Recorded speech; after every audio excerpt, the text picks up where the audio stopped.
A few words about Esri in closing. We continue in our mission.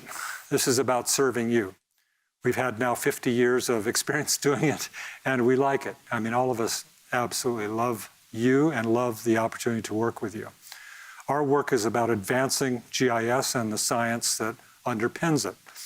We believe strongly in high-quality engineering of our tools. This gets us excited, and also integrating science and methods of thinking into the science.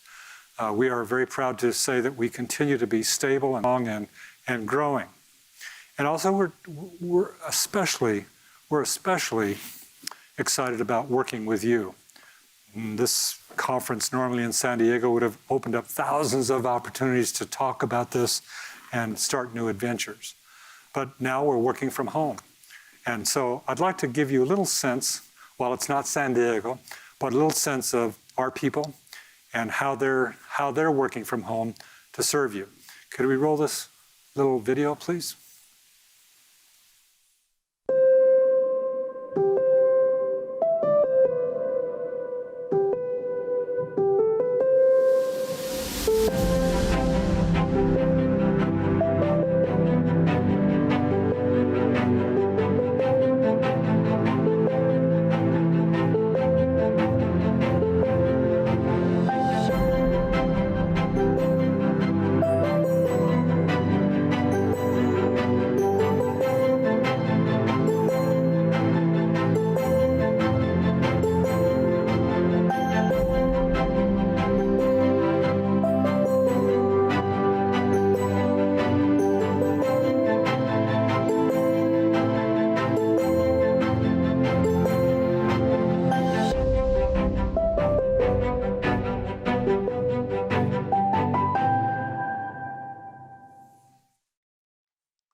Ladies and gentlemen, these are the people that support you.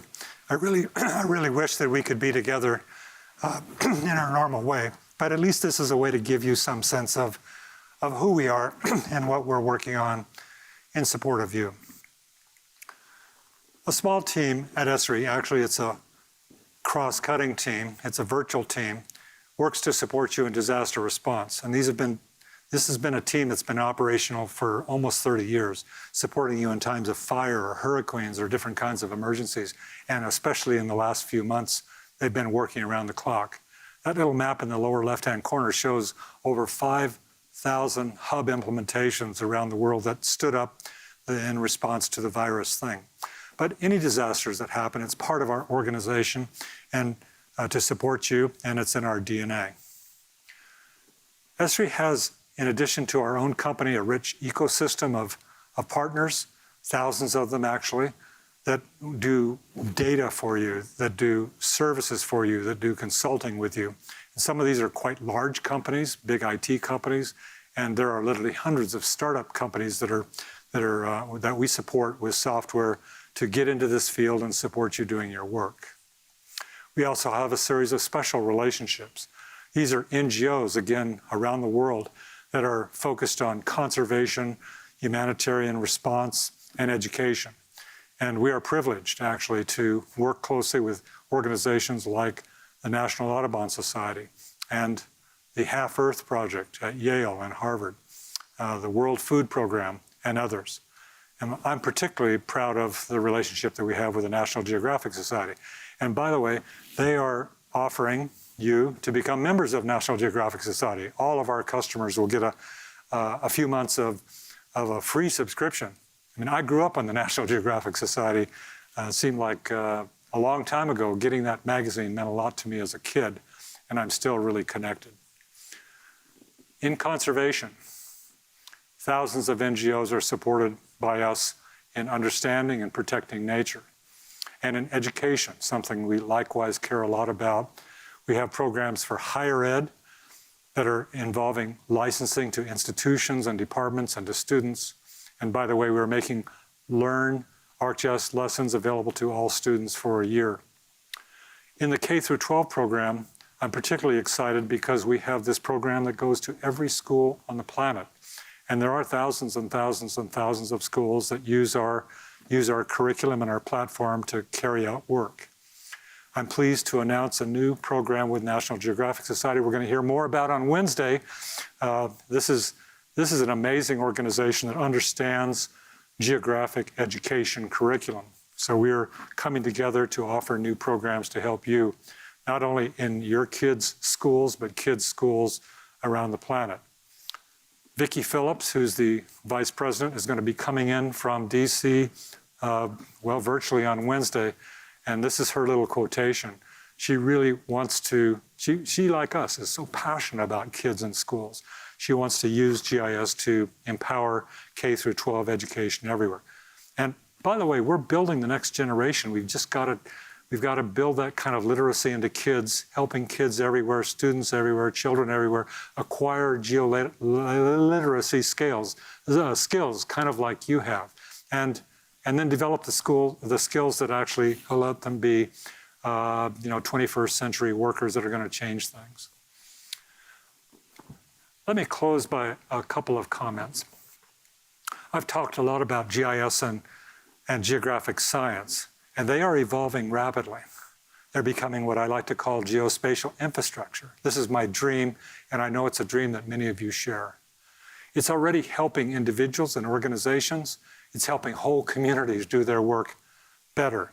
And your work, your individual work and your collective work is, I see it every day. It's becoming a powerful force for creating and applying this geographic knowledge everywhere. But, or I might say, nevertheless, we clearly need to do more. Our global challenges are growing. And it's impacting our world, and it's impacting our organizations, and it's impacting us, and it's impacting the very nature of our future. This year, your work responding to this COVID pandemic is showing the power of GIS for sure, in creating global understanding. But in addition to that, it's also showing us how collaborative action can be mobilized everywhere. It demonstrated that GIS professionals working in many kinds of organizations were able to play critical roles in addressing this great challenge. But it also demonstrates it can be mobilized to address all of the great challenges. Ladies and gentlemen, I want to say to you and talk about your work, that your work, I think, is becoming essential for realizing a sustainable future.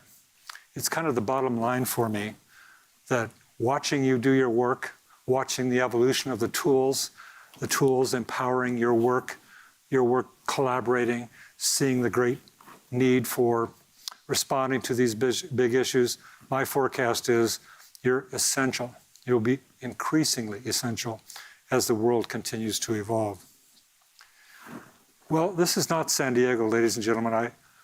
I want to say thank you for coming, nevertheless, and also for your amazing work. We are going to be stopping now and breaking for a few minutes and then going to work in many different directions, into workshops. We're going to open our map gallery. We're going to open exhibits for the exhibitors who are here, and we'll be interacting in various new ways. While we can't be spiritually together in the same room, at least I can say this, that we're going to be together, and we're going to keep the spirit of supporting you and making a difference in the world. Thanks. It's my great privilege to host this first virtual conference, and we'll look forward to more collaboration in the future. Thank you, ladies and gentlemen.